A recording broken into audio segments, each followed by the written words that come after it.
My name is Linda Beymer. I'm 60 years old. Today's date is September 25th, 2015. We are in Sacramento, California, and I am talking to my friend and fellow journalist, Ginger Rutland. My name is Ginger Rutland. I am 66 years old. Today's date is September 25th, 2015. We are in Sacramento, California, and I'm talking to a former colleague of mine from the Sacramento Bee named Linda Beymer. Thanks, Ginger.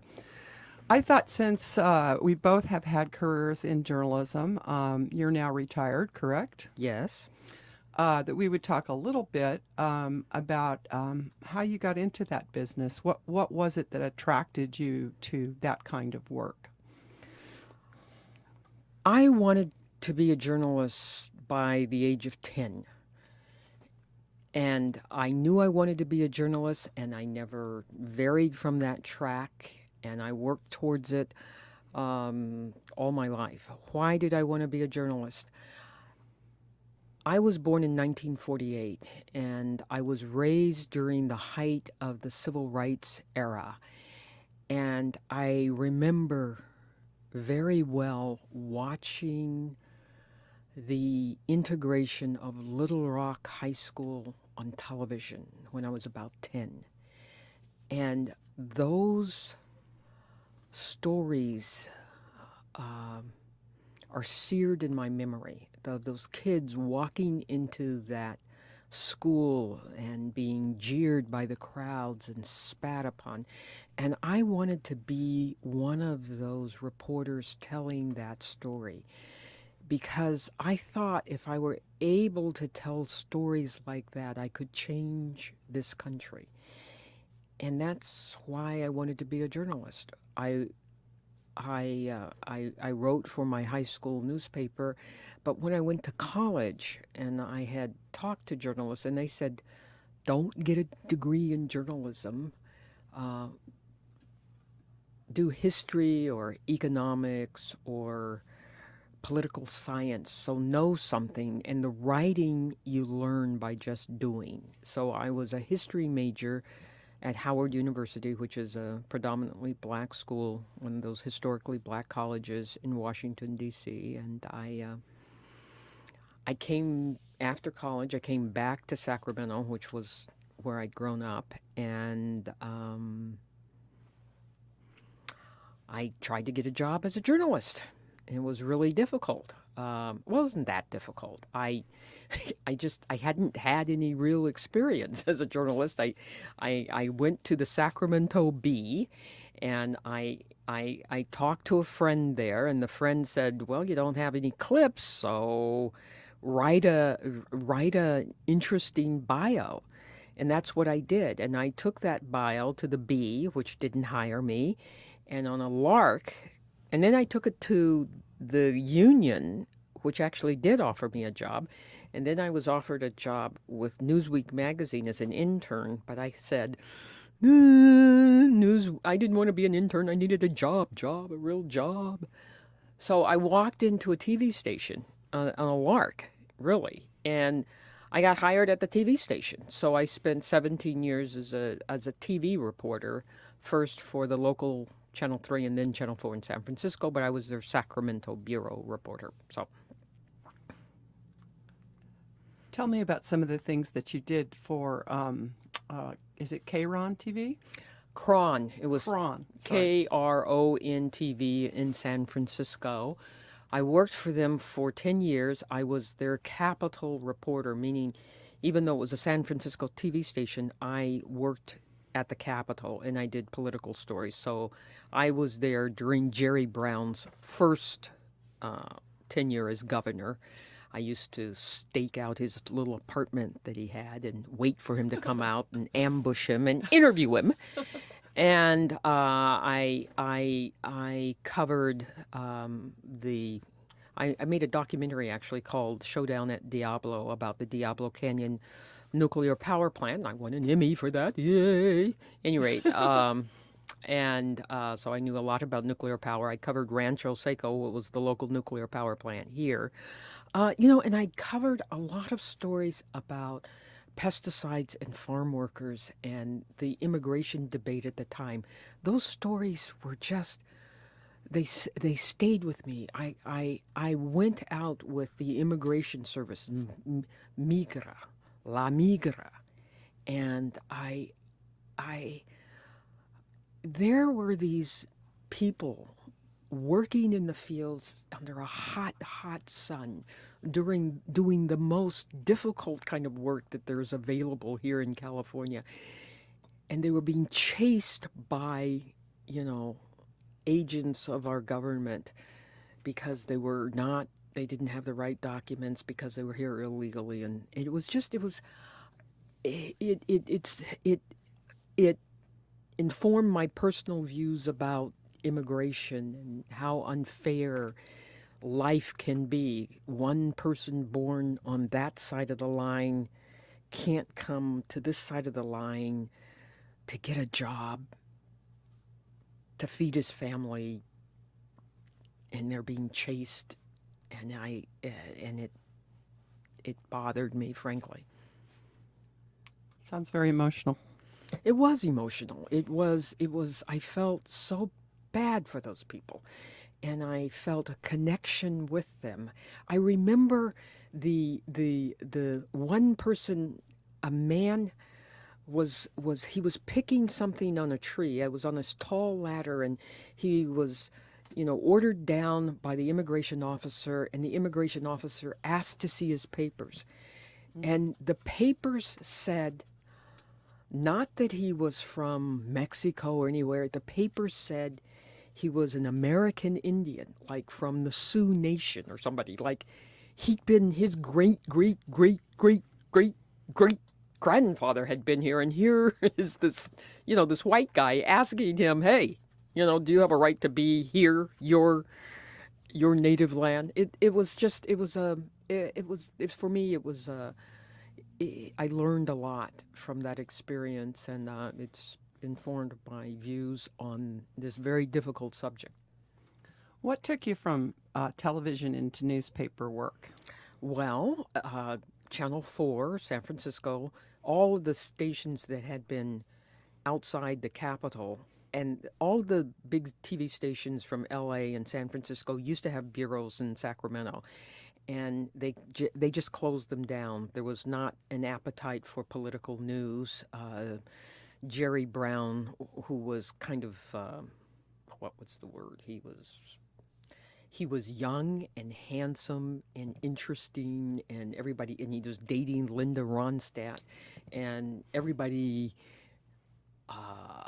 wanted to be in Sacramento. But anyway, his tenure ended, and Sacramento was less sexy, and TV news, wanted to chase fires and car chases and that sort of thing. So all the bureaus moved out of Sacramento, and so I didn't have a job anymore. And the Sacramento Bee had actually approached me 6 months earlier and asked me if I'd like to join their editorial board. And after they closed the bureau, I said, hello, B, yes, I want that job. And then I moved over from broadcast journalism to print. If my math is correct, you were at the Bee for 25 years? 25 years, long years, yes. Tell me about some of the more memorable moments in your life as a columnist and member of the editorial board. Well, first it was a great experience. I had, it was a somewhat difficult transition because on TV you have to be able to pronounce things, but you don't have to necessarily know how to spell them. And suddenly I'm in this environment in which people care about my spelling and they care about punctuation, and they were just tearing their hair out because I couldn't spell. And what I thought was really dumb, the editors had spell check. This is, we're talking, what, 1989 or something. Anyway, the editors had spell check, right, on their computers. But the editors all knew how to spell. And the reporters, I mean, the editorial writers, someone like me, I didn't have spell check. And I said, I confess, guys, I don't know how to spell very well. I just don't. It's one of those things. Anyway, so that was, but there was some, I had been on television for almost 20 years. And when you're on TV, you're kind of a celebrity and people know you and they recognize you at the grocery store. And, oh, there's Ginger Rutland. All of that kind of thing goes on. But they don't remember what it is that you did the night before, right? And I thought some really important stuff. I did a series about pesticides and birth defects that it was really important to me, and these poor farm worker kids who were born deformed because of their mother's exposure to pesticides when they were in the womb, and all of this stuff. And it changed, the way California dealt with pesticide exposure in the fields. But nobody would look at me and they couldn't quite remember the story. The first column I wrote for the Sacramento Bee had to do with some, I don't know, franchise tax board or something. And I went to the franchise tax board, and the meeting where this thing I had been writing about was going to be discussed. And there was my column that had been Xeroxed and cut out and given to each member of the board to read before they made this decision on what I don't even remember. But that informed me about how important newspapers could be and the role that they played, and how much, and it's, the ink is indelible. It's just there forever, ever. And now with the internet, of course, it's there forever, and all your mistakes are also there, and your corrections and all of that stuff. But nonetheless, that was a memorable experience. I'm sorry. Why don't you ask a question, and I'll stop babbling here for a minute. That's okay. I know that I work at Sacramento Public Library, and I've been there since February of 2013. And it was a very happy place for me to land. And shortly after I got there, you wrote a beautiful story about the library, and you had said that you were a longtime library user. Because the library is a co-sponsor of this, I just wanted you to talk a little bit about what prompted you to write that story, and how you feel about libraries. I love libraries. I think libraries are civilization writ large. You go to this Bell Coolidge library one day, and it's teeming with people. I mean, teeming with people. They're using the computers. They're at story time. Their libraries are a community, a gathering place. When I was a child, my mother, who was a fabulous woman, would take us to the library, the Oak Park Library, every week. And we would come home with stacks of books, and we would read them and we'd return them. But the library was part of our life, and it made me a reader, and it made me, and it's also, people don't, I wrote a lot about public service, and when people think of public service, they think about the top of the service spectrum are the cops and the firefighters, right? And they're our heroes because they do this, that, or the other, whatever they do. They rush into burning buildings and all of this. People don't understand how libraries on a day-to-day basis protect us in a really substantial but subtle way. That working mother, single mom, can't afford to have daycare after school for her kids, can say, just go to the library and you'll be safe. I don't think people understand how important that role is. There's also for that story that I wrote about the library, there was this young man who wanted to graduate from high school. Who had been the first in his family, and he was having difficulty passing the high school exit exam. And he'd taken the test and taken the test, and he failed and he failed. At the library, he was able to find a program that drilled him on all of the questions and all of the things he needed to know to pass that exit exam to get his high school diploma. And he was there every day with a librarian showing him how to do it, and he passed. He got out of high school, right? That's what your libraries are doing. And getting out of high school, getting off to college, all of those things are crucial to this young man's life. There was the other story I did in that segment was about a couple, both of whom were deaf, and they had a child, and the child could hear. And they would bring the child to the story sessions every day because they wanted her to hear, because they weren't speaking at home, and they wanted that to happen. And that's the role that the library played for them. And their stories, there was another man I remember who was a veteran, and he had managed to fake his way into the Army and to become a sergeant, but he did not know how to read or write. And he'd returned to the library and was using their literacy program to learn how to read and write. He was so ashamed. His kids didn't know he didn't know how to read or write.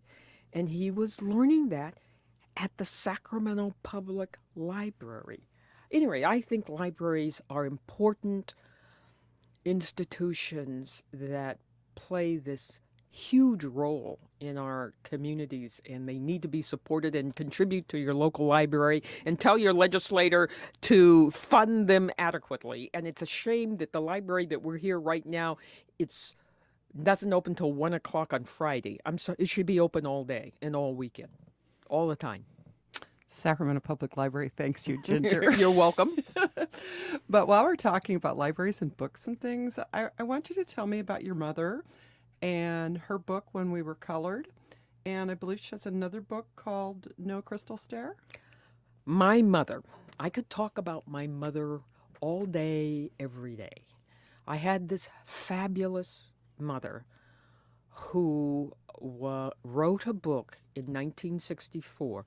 Well, my mother was a writer, and as a young woman, she wrote magazine articles that were published in Red Book magazine, in Woman's Day, in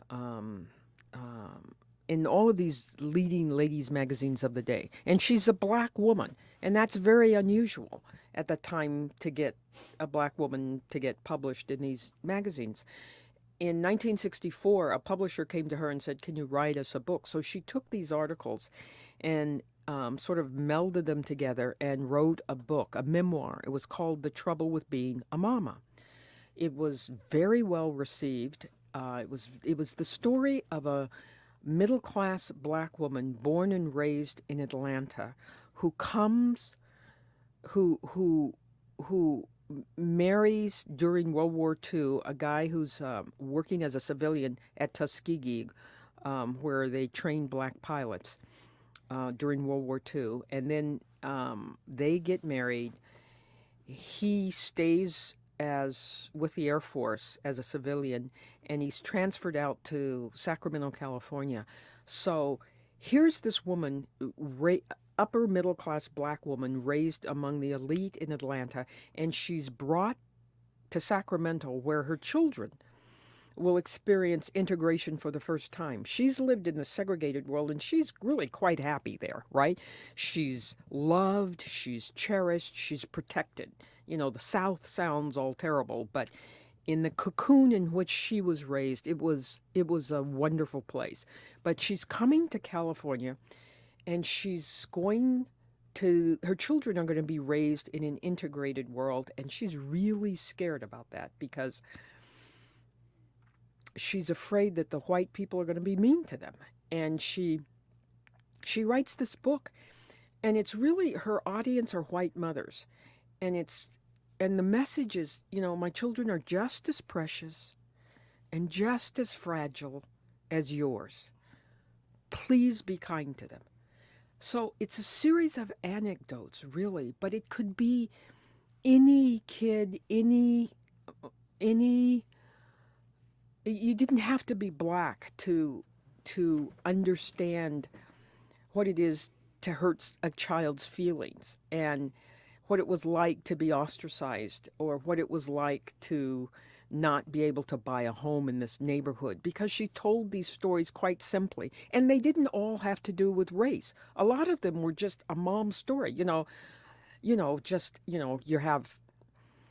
have 4 kids, and one's in Boy Scouts, and you have twin girls, and they're in the Brownie Scouts, and you have another girl in the Girl Scouts, and you have to buy uniforms, and it's the 1950s, and it cost a lot of money, and, is this the right thing to do, and will they be, it's the story of juggling mothers. And anyway, she tells these stories. She's very funny, but she's also profound. Anyway, so she wrote this story. My dad dies in 2005. At his funeral, I read a portion of it at the funeral, and everybody in the place is packed, wants the book, but the book's out of print. So I decide to republish it, and I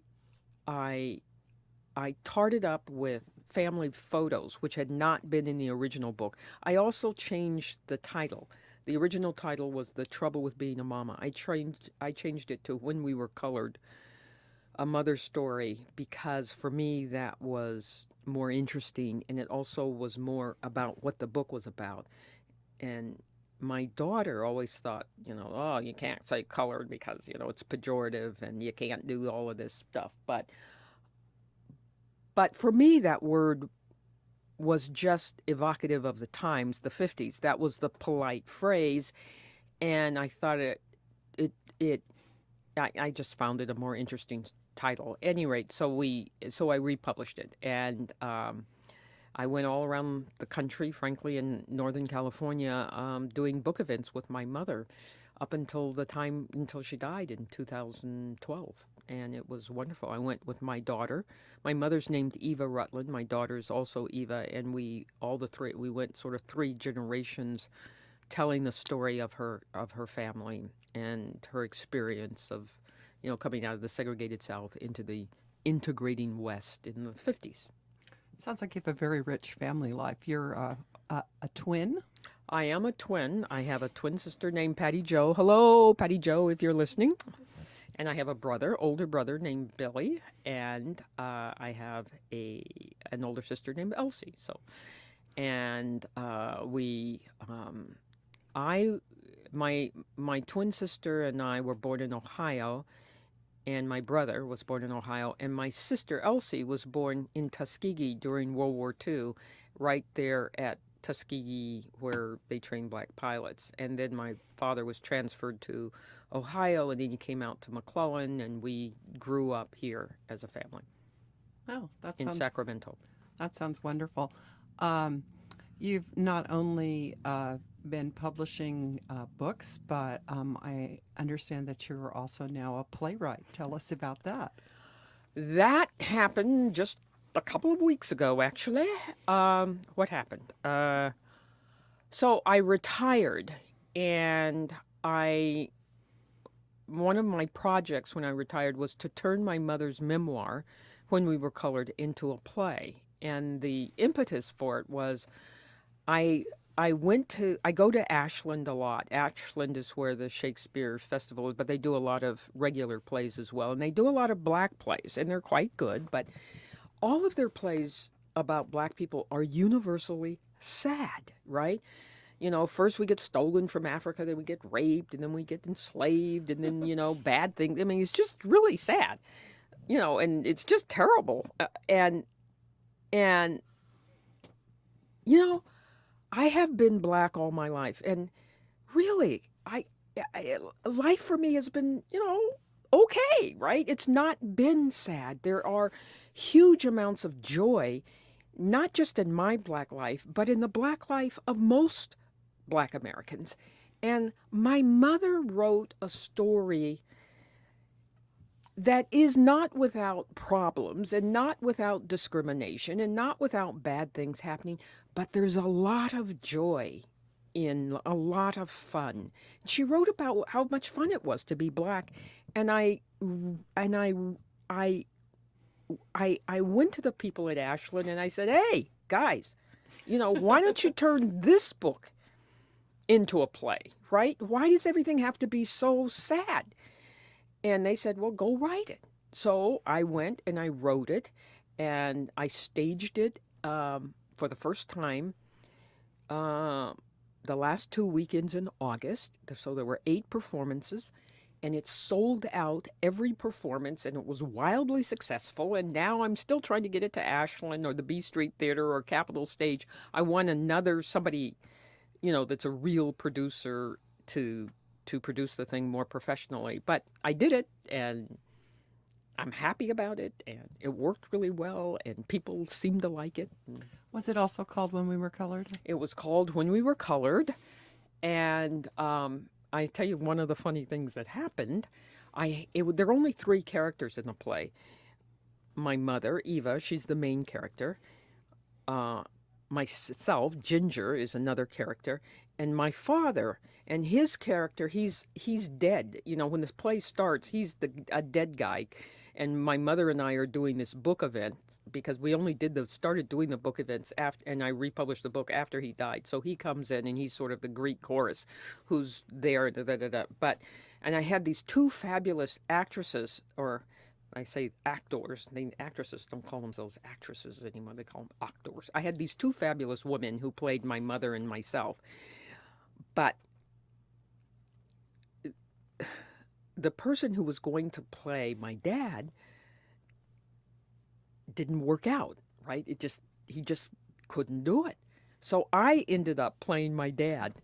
So I played for all 8 performances. I played my father, right, in the play. So I was scared to death when I had to do it, but I had to do it. It didn't work with the other fellow, so I had to do it. And I was the only one who actually had my script in hand, and I had to read it. But I know my father's inflections. I know my father's stories. I had written the play, based largely on dialogue taken out of my mother's book. So I knew it intimately, and so I did it. And it worked, and it was so much fun. So I'm trying to get it produced by a more professional company. If your father were here, what do you think he would say about the play? My father would say... No, my father would my father would be very, very proud. He would be beaming. He was very happy about my journalism career. He particularly I used to do radio commentaries. And he would call me up and say, "Oh, Ginger, I heard you. I'm not sure I agree with you on that one, but that it was okay." And my friends, he would, in the radio commentaries would run at 7:30 or 6:30 in the morning, and boy, he'd get up and he'd listen every morning when I was on, and he had his critique every day. So, and he liked when I wrote columns in the Bee, he would cut them out and send them to all his friends. So I think he'd be pleased. And your mother as well, she loved your career? My mother, I got to tell everybody about my mother. My mother was amazing. Okay, she was first strikingly beautiful. She was a beautiful woman.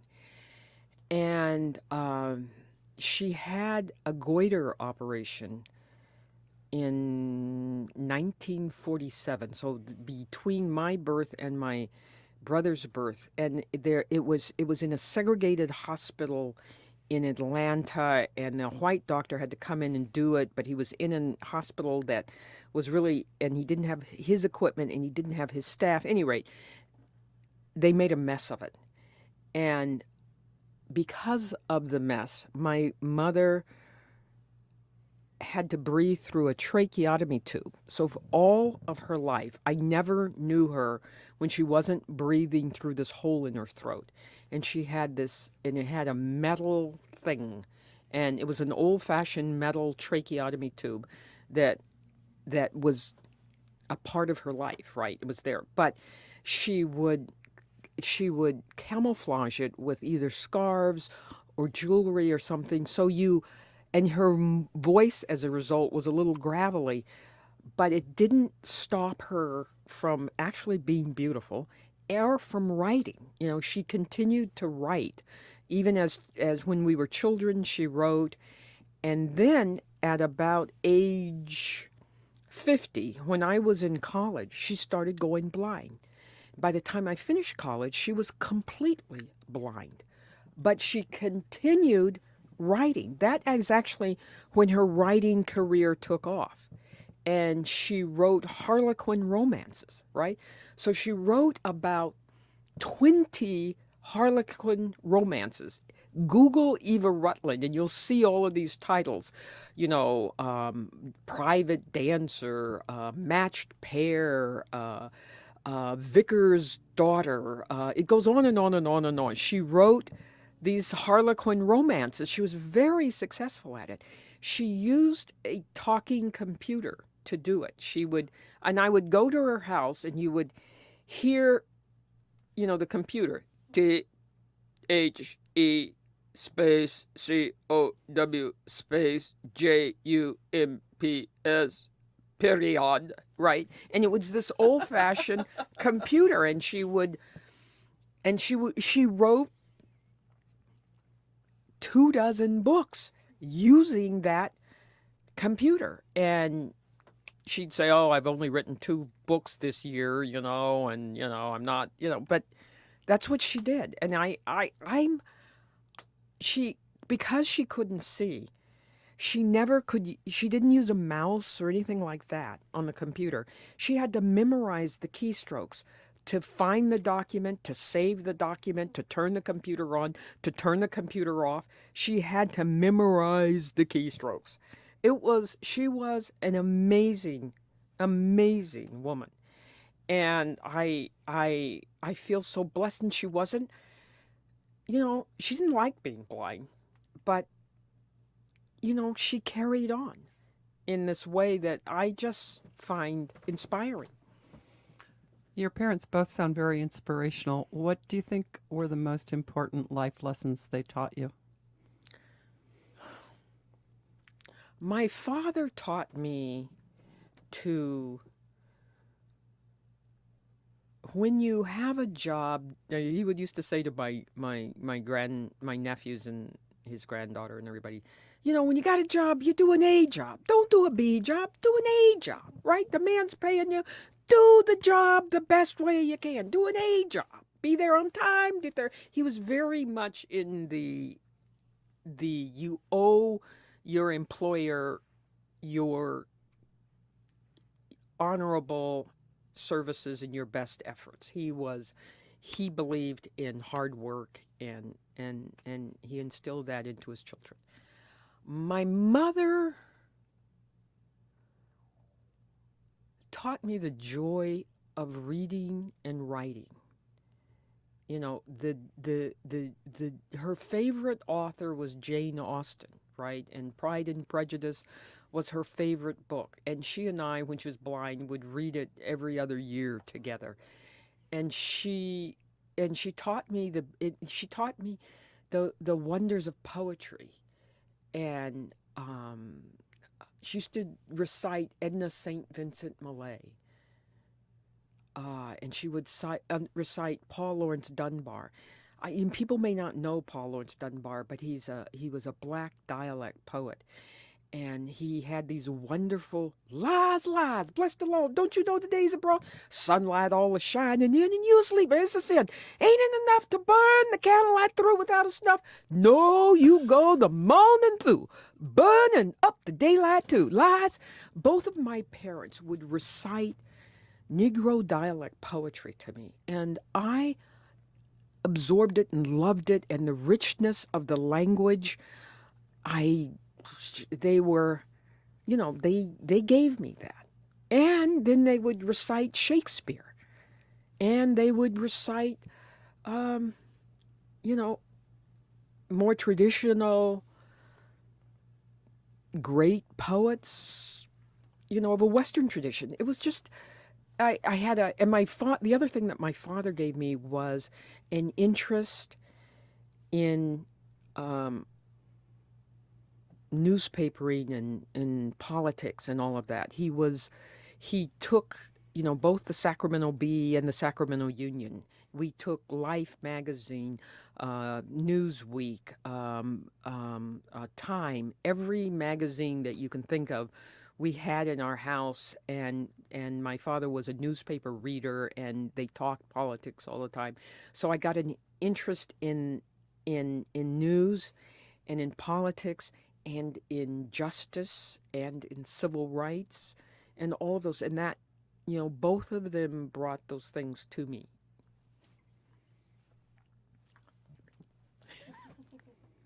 Sounds like you had a wonderful home life. I did. I had and you don't know it when you're growing up. You're just a kid, right? Mm-hmm. And you don't know how rich and privileged you are. And I was all of that.